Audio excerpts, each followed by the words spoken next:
Good morning, good afternoon, good evening sa lahat.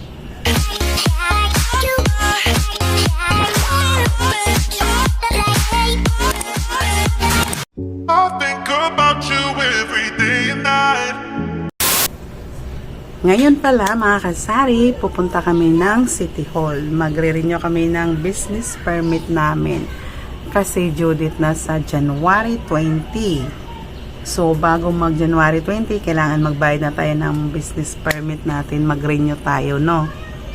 Ngayon pala ay January 10, 2023. So ang due date sa amin is January 20. Pag lumagpas ka na noon, may penalty ka na. So, sayang ang penalty natin. Ang oras naman natin is 9:30 AM. So, sana walang pila ngayon. Last year kasi nung nagpunta kami, wala namang pila. So, sana ngayon din. Saka mag-asikaso din ako ng marriage contract ko dahil pinapaayos ko. May mali. Papakorreksyon ko. So, para sabay-sabay na yung lakad namin. So, mamaya uli mga kasari. Paalis na kami kasari, mas maganda maaga kasi pag mamayang hapon sayang ang binta. Mga ganitong oras kasi walang masyadong nabili dito sa tindahan. Mamaya pag mula ng baka kung matagalan kami kasi 9:30 na eh. So ewan ko lang kung ilang oras kami doon, tapos maghati din ako ng marriage contract ng kapatid ko kasi nasa akin.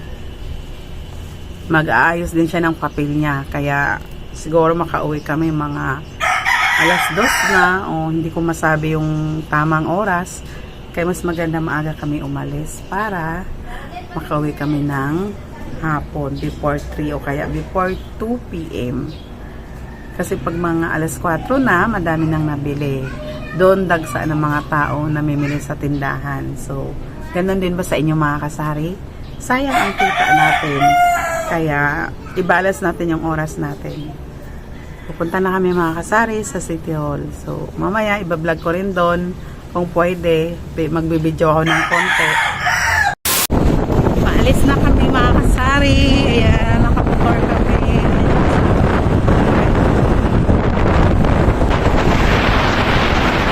Nag-inquire lang pala ako dyan mga kasari kung anong rate doon sa ayusin kong marriage contract namin. Ayan. Ayan mga kasari, pag nag-renew pala dito sa Valenzuela, kailangan magpipil up ulit ng form. Ayan, nag-fill up yung asawa ko. Di katulad na dati na mag-renew, bigay mo lang yung yung renew papel mo, okay na. Ngayon pipil up ka pa ulit ng form. Tapos, pagkatapos mo mag-fill up niyan, dalhin mo doon sa sa may step 1 doon, ayun, doon, tapos dyan sa step 2, ayan, tapos yung step 3 nila doon, ayan yung step 3 nila mga kasari. Ano lang yan, payment saka releasing. So dyan ka na magbabayad and then i-release na yung business permit mo. So, tignan natin kung madali lang. Ayun pa yung asawa ko, nagpipirma pa siya. Nagpipil up pa, I mean. Ayan, pumila na yung asawa ko, mga kasari. Dito siya pipila, oh. Sa receiving. Ayan, yung asawa ko na yung nasa receiving, guys.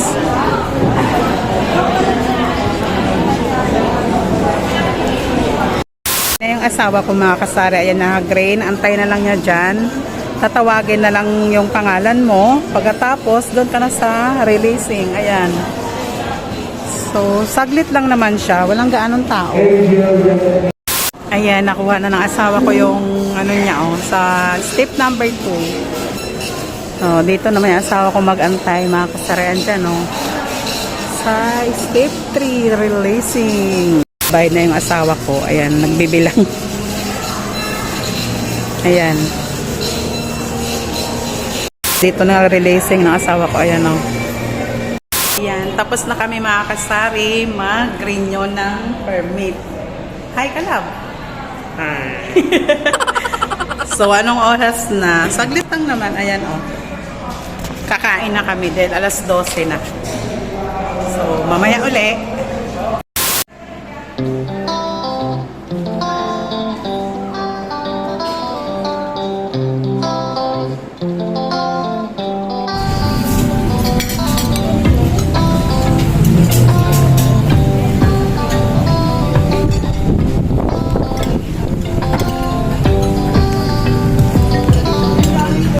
Tapos na kami kumain. Pupunta na kami sa kapatid ko sa Muñoz. Init. Dito kami kumain, oh. Diyan. Pupunta na kami sa kapatid ko. Ihatid ko yung marriage contract niya. Kita nyo mga kasari, ang init. Ang init. Dito kami sa may harap ng lumang sitio ng Valenzuela. Sobrang init ngayon. Ayan mga kasari, naka-renew na kami ng business permit namin. Ayan. So, tayo mga tindera, pag naka-renew na tayo ng business permit natin, so, ang saya-saya natin, di ba? So, saglit lang naman mga kasari kasi, di ba, umalis kami is 9:35 AM. So, pagdating namin doon sa may City Hall, wala na pala doon. Dati nilipat na sa alert center. So, pumunta kami doon. Pero bago kami pumunta doon sa may alert center, pumunta muna ako doon sa pinaayos kong sa marriage contract namin. So, ayun na nga. May mga requirements pa na hinihingi. Binigyan na lang ako ng requirements of list para balikan ko na lang. Kaya pumunta kami sa alert center. Ito. Sa amin pala mga kasari, pag nag-renew ng business permit, magpipill up pa rin ng form. So, nag-fill up yung asawa ko. Saglit lang naman. Wala pa kami isang oras doon. Natapos kami sa business permit. Kunti lang naman yung nag-renew ngayon. Kunti lang yung kumuha. Iwan ko, baka yung iba last week na kumuha. Kasi ngayon is January 10. So, ngayon lang kami nag-renew. So, ang binayaran namin kasari ay hindi buong taon.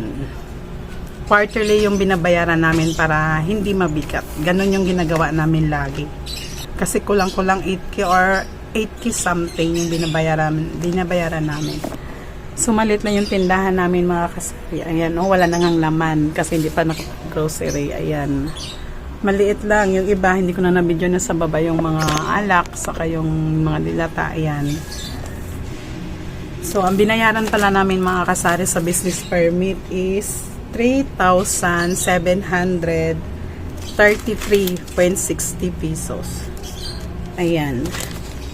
Ito yung sa Valenzuela. Ayan. So,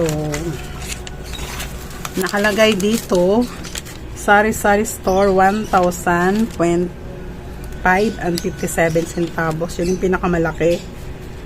Tapos, mayor's permit fee, 675. Barangay clearance, 300. O, diba? Yan yung mga binayaran. Ayan. Tapos, ayan yung pinaka-total niya. Ang dami. Ayan. Ayan, o. Kita nyo mga kasari. Ayan yun. Yun yung binayaran namin. Kita nyo mga kasari.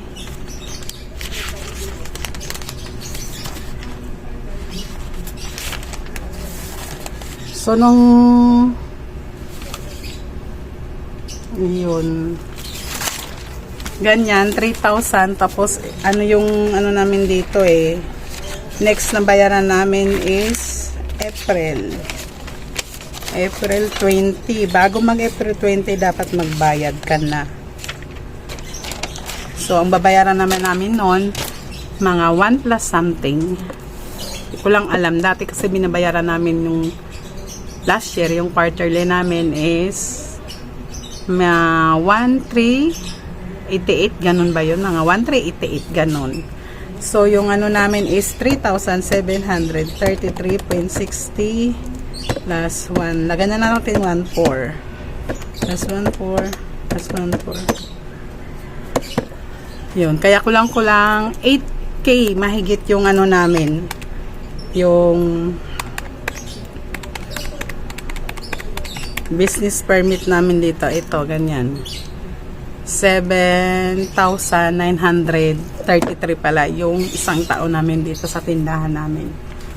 So, mabigat na rin yun mga kasari kasi kami, looban lang kami. Looban lang yung tindahan namin. Ayan, parang isang compound lang kami dito. Diba? Kailangan magtabi ka talaga araw-araw para sa business permit mo. Kasi mahirap na kasi, mas maganda kasi magnegosyo tayo ng legal. Diba? Para pag, kunwari, may magmasumbong ng mga kapitbahay mo, mga marites, at least may business permit tayo. So, ayun lang mga kasari. Ayun lang yung, ganun lang kumuha ng, mag-renew ng business permit ngayong 2024 dito sa Valenzuela. Iwan ko lang sa inyo kung saang lugar. Kasi iba-iba din. Ganun sa amin pag nag-renew ngayon, pipill up ka pa rin ng form. Pero saglit lang dito sa amin. Wala pang isang oras, natapos na kami. Kaya, ayan. Ito na yung dikit namin sticker dun sa plate number plaka namin. Ayan, 2024. Tapos may temporary sanitary permit. Ayan. Tapos may pabigay din dito. Iwan ko ba itong mga to. Ayan, may binigay din. Babasahin. So, dito ko lang tatapusin yung aking vlog mga kasari about sa business permit sa pag-renew. Sa mga hindi pa nakasubscribe sa channel ko, please subscribe my channel mga kasari and pa-share na rin kung nagustuhan nyo yung video ko and pa-like na rin. Thank you. Salamat sa panonood.